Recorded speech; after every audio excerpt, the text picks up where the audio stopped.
Finals. On your left, we have William Thompson on Azorius Control, bringing that deck through the tournament. Bit of a dark horse there, and going up against David Nunes, bringing this innovative Izzet Prowess deck. It's very low to the ground. It plays Underworld Breach, but not for the Grinding Station combo, just for some extra spells out of the graveyard as a finisher. And we'll see which of these two players manage to take home the title. Both of them actually had to fight through the round of 12. Neither of them were in that top 4 for the bye. So they've done very well to make it here through the top 12, through the top 8, through their semi-finals, and now finally facing up against each other in the last match of the tournament, Mani. Yeah, and William on the play as the Azores control player, being that fifth seed. Definitely welcome, considering that's the key card we saw a flash of in their hand. There is one of their two copies of Chalice of the Void sitting in hand, and that means that David will be able to resolve one creature here before William plays that Chalice for one if they so choose, and then things get Oh, tough for David. there it is. And David, a little nod of recognition there. That is Flooded Strand. Of course, William shortcutting a little bit there, getting Basic Island, and we'll see. Or a Snow Covered Island. My bad. And getting that chalice down on one. And Mani, I'm having a look at this Izzet Prowess deck. There are a lot of one mana spells in this deck. Yeah, you A have lot. some two mana spells. David would love to have a Sprite Dragon here if possible. You have, there it is. Yes, it is possible. Yeah. You have some zero mana spells like Mishra's Bauble, but all in all, a lot of your deck gets shut down. And William says, okay, I have Prismatic Ending. I can take out this Sprite Dragon before it does too much damage. There is Expressive Iteration. That's a pretty sweet one there in the Prowess deck. That does not get Chalice. Swiss Sphere does a bit of a Chalice check. And Bauble. This one is going to work. Money. Yeah, that's a zero cost. It will work. The chalice check does pass for William. So, David, at least even if all of these spells get countered, like the Lava Dart, you will still get the Prowess trigger. So, this is 3 damage from the Soul Scar Mage, but this is not the type of pressure David would like to be putting on. So I think David baubled themselves and then didn't fetch. So must have liked the top card. Oh, is that a missed land drop from William? It's actually 2 missed land drops now. William missed last turn as well as this turn following up the Of chalice. So course. uh, falling behind a little, but of course, again, David not really putting on too much pressure. Okay, William's gonna dress down. I think the in their own end step, right? So Yeah, I that believe it this is after the fetch, after the dress down would get sacrificed during the end step. So it persists through all of David's turn to make sure that David can't rack on prowess triggers to deal more damage this turn. yeah, that's correct. So here is that iteration. So maybe this is what David left on top with that bauble. That doesn't get chalice. Looking at Manamorphose, that's not one mana. Lightning Bolt, yeah, put that one away. And I think Mountain, the other card available there to David as well. Now, Dress Down is on the battlefield. It is active, so Soul Scummage does not get prowess triggers. It is just a 1/2 with no other text at this moment in time, Money. Yeah, and I think that's the reason that we actually see David pick up the land rather than the lightning bolt. I think in this spot, if that Soulscar Mage had, if that Soulscar Mage had its ability, we would have seen lightning bolt taken for damage. I am curious Wow. about what Well, happened here. so Solitude was evoked, but because of the dress down on the battlefield, Solitude does not have the enter the battlefield ability of exiling the Soul Scar Mage. However, it also didn't have its other line of text where you have to sacrifice it, I I believe. see. So because of that, William just got a 3/2. that Yeah, blocked the Soul Scar Mage, and just then pinging now it. on William's turn, it now has lifelink. So that was a sweet, sweet play there from William. End step dress down, having that possess counter spell for the Underworld Breach. That is gonna do it. Game number 1 of this finals between William Thompson and David Nunes, going to the Azorius control player. And wow, I loved that play. That was intense. Yeah, that was intense. And who needs Lance, says William Thompson. Just getting the job done there. And game one goes to House of the Void, really. Yeah. I mean, that, it's happened many times before. It'll happen many times again here in this format. But Chalice remains one of the best interaction pieces against this kind of strategy as we go to the sideboard. And for everybody in a chat who is sticking with us through the finals of today's tournament, don't forget to type DRIP to enter the giveaway. You can win a DMR Dominaria Remastered Collector's Pack courtesy of Drip, who are one of our sponsors. And you also enter a giveaway to win a $25 Cool Stuff Inc. gift card, thanks to our other sponsor, CoolStuffInc.com. And of course, thanks to both of those awesome organizations for making this stream possible. Yeah. So, can Prowess deal with this chalice in any way whatsoever, Money? Uh, yes, I believe so. We do see 4 copies of Prismatic Ending in the sideboard of the Power Stack that can deal with um, the chalice and can get around the chalice's restriction. You can just pay more mana for it. Right. So prismatic ending going to be a tool that David will be heavily relying on, I think, to deal with chalice, especially considering post board this control deck from William goes up to a full 4 copies of Chalice of the Void. So game one with only 2 copies, William had to get a little lucky to find a chalice there. You know, the hand was kept because of chalice. Games 2 and 3, William has 4 copies. That chalice is likely to be a Oh my mainstay of all goodness. 3 games. Yeah, that okay. Yeah, the 4 copies coming in. I'm having a look at the rest of the sideboard for David as well. Some wears and tears, maybe not necessarily this time. German Vito, rest in peace. What do you think about rest in peace against Prowess? We saw Leyline of the Void coming in earlier on from one of our Rakdos players. Any I, love I for rest in peace? I think it makes some amount of sense. Again, shutting down Dragon's Rage Chandler and Underworld Breach does have some value. You are still leaving yourself vulnerable to a lot of cards. So I don't know if it's the most worth it. You don't really want to overboard too much. So maybe not all the rest of pieces, maybe 1, 2 copies. But I think that is not the best card against prowess. It's just shuffling up. We are getting ready. Azorius control in the hands of William Thompson. A game up in this grand finals of SCGCon New Jersey, the modern 20K. Both of these players, along with the other top 4 players, have locked up their invite to DreamHack Dallas, the regional championship in the 3rd cycle. But these 2 players here playing for the top prize, the cash money of $3,000 going to the winner. And if you're in David's seat, how are you feel like how are you mentally preparing? You need to win this game. Like, what's your attitude going in? I think you have to just believe that on the play you're going to be favored. Even if your opponent has a chalice and you don't have an answer, you're going to get down multiple things before they do so. So you just have to focus on enacting your game plan. Don't overreact to what your opponent's presenting. Know that you're probably going to be up against somebody that is mulliganing somewhat aggressively for certain cards, like Chalice. So if you keep a hand that has a prismatic ending, you're going to be in a really good position, and just try to enact your game plan. David did keep a 7. So for the Izzet Prowess fans in the chat, that's some good news.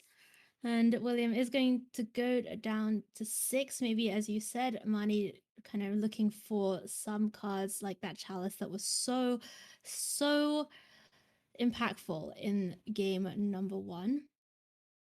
This one looking a little bit better, I think, for William. That looks like the face of somebody that's trying to figure out what card to put on the bottom. Yeah, I think right now figuring out what hand to keep and then uh, hope to rumble against what David is presenting here. Um, doesn't look like there's any gemstone cavern shenanigans here for William. Oh, yeah, I keep forgetting about this one of Gemstone Cavern. Maybe we'll see it in game three if there is one.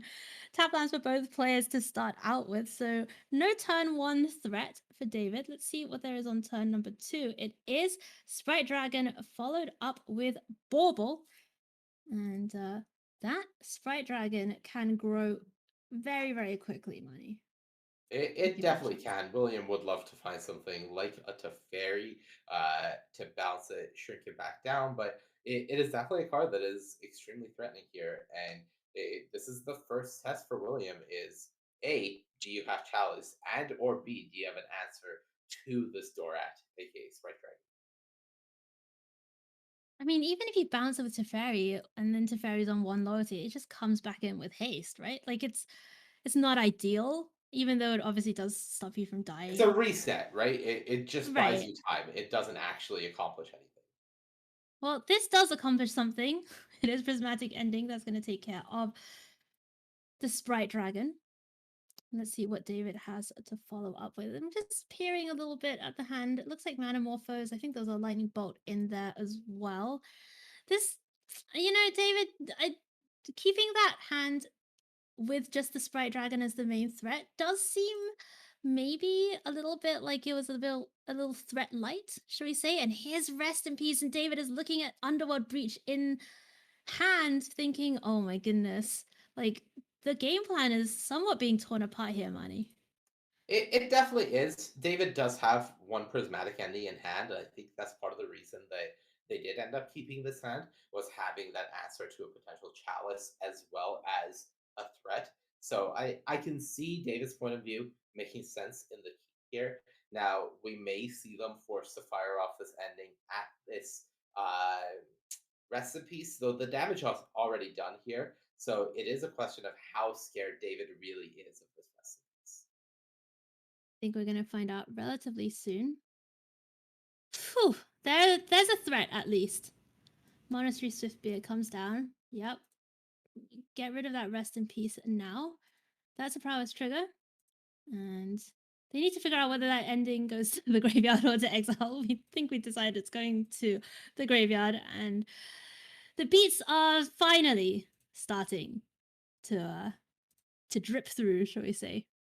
Yeah, and once again, we do see William did take a mulligan this game, and just like last game, they are stuck on two lands. So definitely playing from behind here.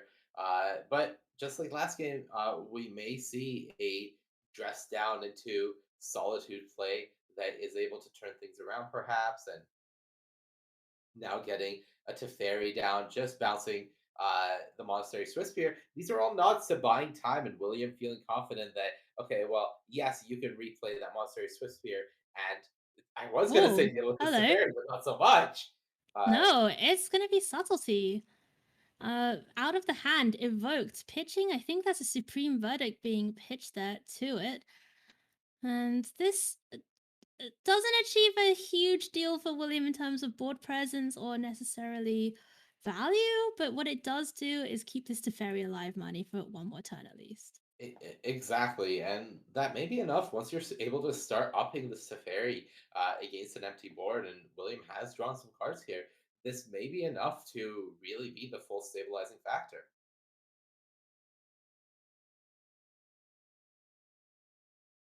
Okay, Monastery Sphere goes back on top.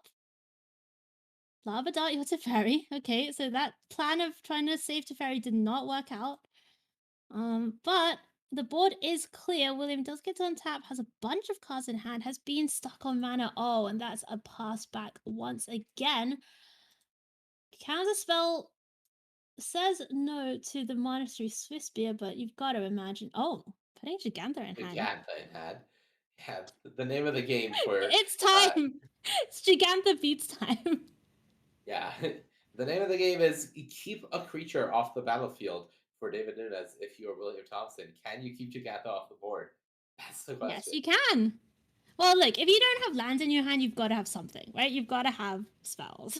And we've seen William make great use of these counter spells already in the tournament today.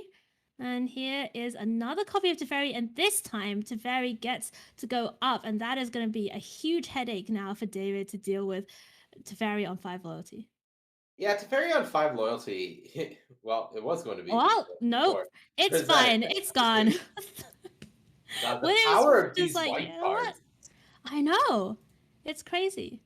And you Just know how people keep telling me that white is a bad color in Magic, but that is certainly not the case anymore. I think, given the last few years of tools that this color yeah, has gotten, so versatile, so you know this useful.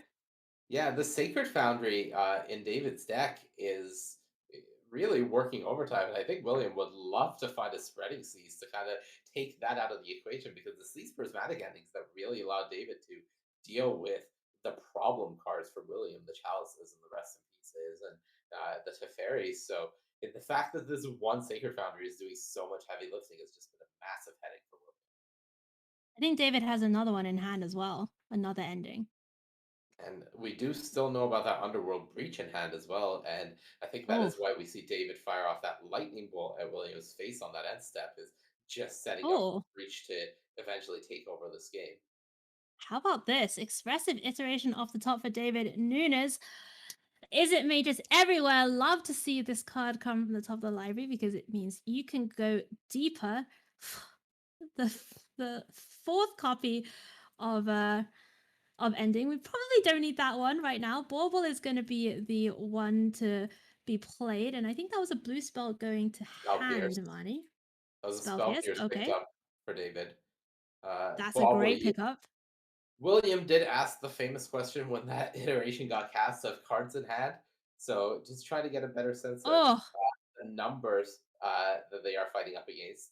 But with that Spell Pierce that was freshly picked up off of the Expressive iteration, David is ready for the Wandering Emperor. And William is really far behind, at least in terms of tempo right now, even if they may not be in terms of board state. right. I mean, it's just the thing is though, right? This prowess deck, it still has to get there, right? Like you can deal with as many planeswalkers as you want, but if you let Azorius control keep drawing cards, keep not having the pressure, at some point they're gonna draw out of it. They're gonna land to fairy. They're going to get a solitude online or whatever it is. And at that point, it gets very difficult for you to push through. So let's see if David can really push this advantage now. That is another Teferi. It does go to 1. There's a lava dart, I believe, or did the dart go to exile? There Oh, is, let's I see. believe, a Darden graveyard that is left there. I think right now, the big test of this game is all going to come down to whether David can resolve that Underworld Breach in hand. Only Hmm. two copies of Breach in the stack, and I believe only one has been drawn by David. If that Breach resolves, life is going to be really hard for William. But if William does have a copy of Counterspell left in the hand or something to deal with that Breach, I think William is still in okay shape. Yes, they lose their Teferi to that Lava Dart if David wants to go for it. And yes, David still has that Soulscar Mage in hand after it was bounced by Teferi. But William has the time to answer things as long as they can keep that breach off the board. Um, I mean, the thing is that if you want to protect your hand with anything, you have to get to fairy off the board first, right? That's very like deliberate counterspell mana being left up by William Thompson. So I think if you're in Nunes' seat, the problem really is still the Teferi. Here is Underworld Breach, It though. resolved. It This is resolved. trouble. Oh my goodness. This is huge for David Nunes. And David's Both, just going straight for the face. both Straight for the doomed. face. We don't care about Teferi anymore. Bolt you with Both, this. Do it again. and there's a bit That's the of graveyard, by the way, that was in hand. Go to yeah. 1. There's the lava dart, and Izzet Prowess is going to make it through the second game, evening things up here in the grand finals. It's going to come down to just one game of magic for that $1,000 difference in the prizes between these two players. This is huge stuff from Izzet Prowess. Great, great play there with that Underworld Breach. And William maybe a little bit choked on mana in that game, but still able to deploy a lot of threats, a lot of Teferis, wasn't able to stick any of them. And here we are, Marnie, the last game coming up.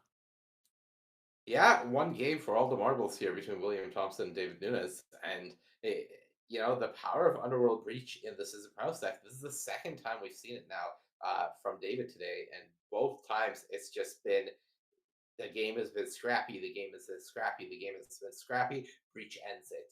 And I think that's really what makes this card put this deck over the top is just having access to almost one card win, and the Mm. rest of your game plan is just wearing down your opponent's resources, making sure that they're being forced to use their counter spell on things, and making sure that they're being forced to put down the shields by the time this breach comes down. I think Wear Terror is actually in William's deck, Marnie. Oh, sorry. Um, I misunderstood. I read the wrong list. but no, you make a good point. Of course, we that hand was really threat light, right? We talked a lot about getting threats down in the early turn, maybe under something like Chalice, maybe trying to go around something like a Rest in Peace, and David did almost the opposite. Just had very few threats, and the threats that they had were very successfully kept off the board by William in multiple different ways with Teferis, with subtleties, etc. But just played a little bit more of a cagey, scrappy game plan.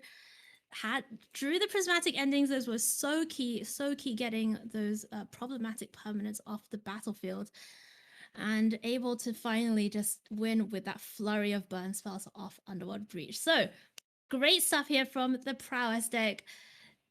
Going to be on the draw for game number 3. Azorius Control going to be on the play this time, and we'll see which of these two players can manage to get there.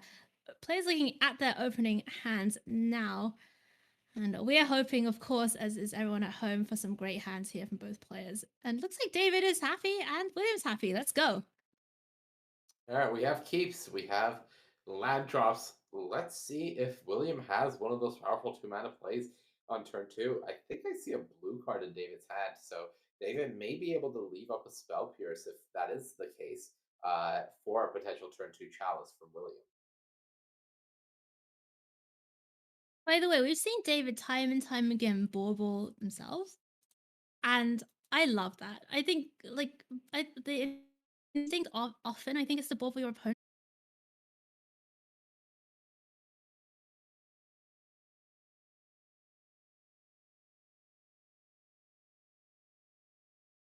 Yeah, just really making the maximum use of all of their resources is David. And we have seen that be a recipe for success when they have used everything available to them to try to close out games.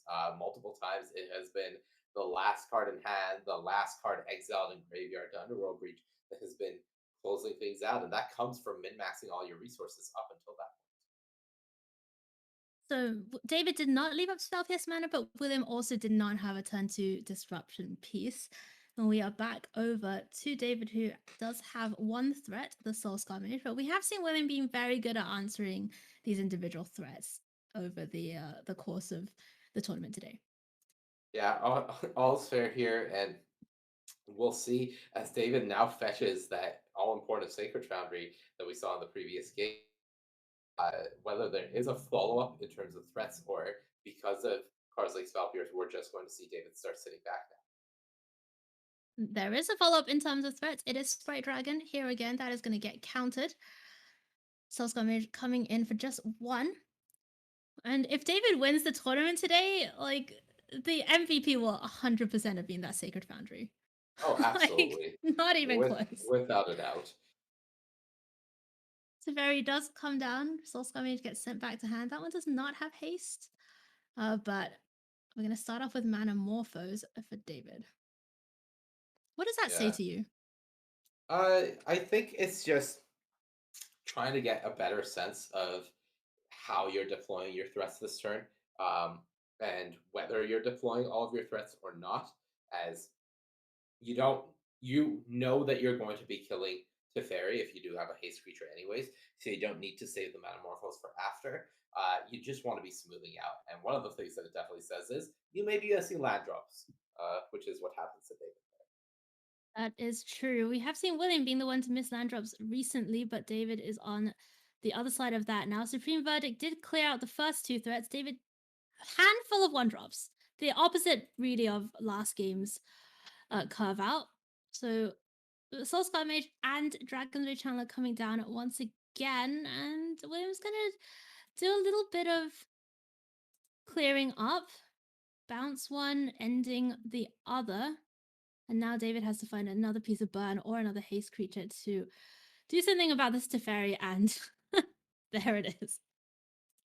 Yeah, all of the one drops available here for David. Uh, David's hand really has lined up extremely well against what William has had, because with missing land drops, David has been able to haste their.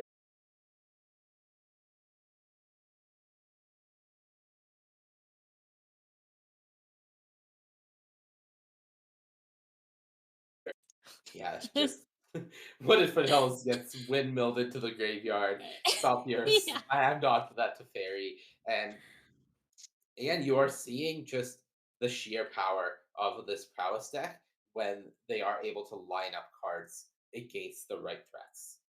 Right, like you're gonna spend 5 mana tapping out for this Teferi on your own turn. And David says, "Hey, I've been missing land drops, but that's okay. All my spells cost 1. There's no chalice for you this time." And Spell Pierce doing exactly what it's intended for in this matchup. Keeping planeswalkers away. Manamorphose is going to be the first trigger, and now William kind of looking on, just kind of waiting for to see how this time plays out for Prowess. Yeah, it not there isn't that much pressure on William just yet. So the game isn't over. William still will likely, almost certainly, get a turn to untap and see if they are able to mount some sort of defense here. But it feels like your window is very tight. If William doesn't have anything to do next turn, especially considering David put Jagantha in hand, if William doesn't do anything, then David knows that this game is almost certainly over. But if William is able to mount a comeback here, there's certainly still chances for the Missouri control deck to stabilize things. So that was a hit for 4, I believe. There was 1 Manamorphose for a Prowess trigger, and then the mana was used to put Gigantha in hand. So David maybe not working with a ton, or at least maybe just trying to use the mana efficiently there. Swift Spear is going to go down to yet another ending. And let's see what William has for the follow up. It's dressed down in the end step. Are we going to see that Solitude play that we saw in game number 1 be so key for William? I wouldn't be surprised. David will almost certainly attack first if the plan is to uh, play Gigantha this turn. Of course, that will not help uh, in uh, making the Soul Scar Mage bigger, thanks to Dress Down taking off that prowess ability. But without a fifth land, David is just going to pass the turn without deploying Jagantha. And for William, that was just slow down a turn, not take that much damage, draw an extra card. Okay, here is Chalice now for 1. I think David has an ending in hand. I think I saw a white card there. So potentially this Chalice not going to be doing a lot for a long time. But does stop something like a Spell Pierce this turn from David. If William had, for example, another Teferi to follow up with, but it looks like it's actually just going to be Companion v Companion, putting that Kahira in hand as well. So both players, Marty, it feels like not working with a lot. Yeah, that does seem to be the case. I think the issue is William actually doesn't have a whole lot. We see the hand is just Kahira plus 1 card, whereas David feels like they're not working with a lot. But I believe that may only be because David has a pretty reactive hand. Like we saw that copy of Prismatic Ending in their hand. I think there may be a copy of Spell Pierce in their hand, even though Spell Pierce has reached its expiration date at this point, given the number of lands that William really has on the battlefield. Oh, and there was a counterspell for the Gigantha. So if Kahira does come down, she's gonna be the biggest presence on the battlefield. But importantly, does not have lifelink herself, just has Vigilance and is a 3/2. So Soulscar Mage can certainly get bigger, shall we say, or big enough to um overpower this companion. Yeah, it absolutely can. And I think now with Expressive Iteration exiling Dragon's Rage Chandler, that is everything William needs to hear is know that Prismatic Ending is coming. Does have one card in hand that was drawn this turn, David, hoping that it's not a counterspell, but it might be Archfiend. Oh, Oh, oh, okay. okay. It's Otawara on the chalice, so it's not a counterspell, but it is a rebuy of the chalice. Soulscar Mage is now 2 prowess triggers. That's going to come in for 3. William down to 6. Dragon's Rage Channel on the battlefield. We presume Delirium is live. We don't know for sure. I mean, maybe we know for sure, but there's at least bauble, creature, land, sorcery. There's definitely Delirium at this point. Yeah, the body language from William is suggesting that this game is all but over at this point. Yeah, and of course, when Delirium is live at Dragon's Rage Channel, or have flying, ending is going to target the chalice, but William has the charm in response. And in response to that, it's Manamorphose, but we don't know what mode the charm chose, right? I believe it's just countering the prismatic ending, just to try to keep this Chalice of the Void on the battlefield. As that was, I think, the only Oh, thing of that course, William because was Dress counting on. Down was active. Because Yes, Dress Down was active. Okay, okay. So Darcy wasn't a flyer anyway. It was only a 1/1. That makes a lot of sense. Teferi is going to come down. Here is an attack. Okay, both players down to 6, but we maybe this is closer than it should be. Really, it is certainly closer than it should be. This chalice is still down. Now with oh oh, my goodness. Oh, Sacred Boundary prismatic ending MVP. MVP. 2 lightning bolts. That's it. That's going to the face. David Nunes with Izzet Prowess is going to be your champion here at the Modern 20K at SCGCon New Jersey. What a tight match that was, though. And even in that last game, we really felt like William was maybe clawing it back, able to keep that chalice on the battlefield. But ultimately, Izzet Prowess and Lightning Bolt getting their money. Was that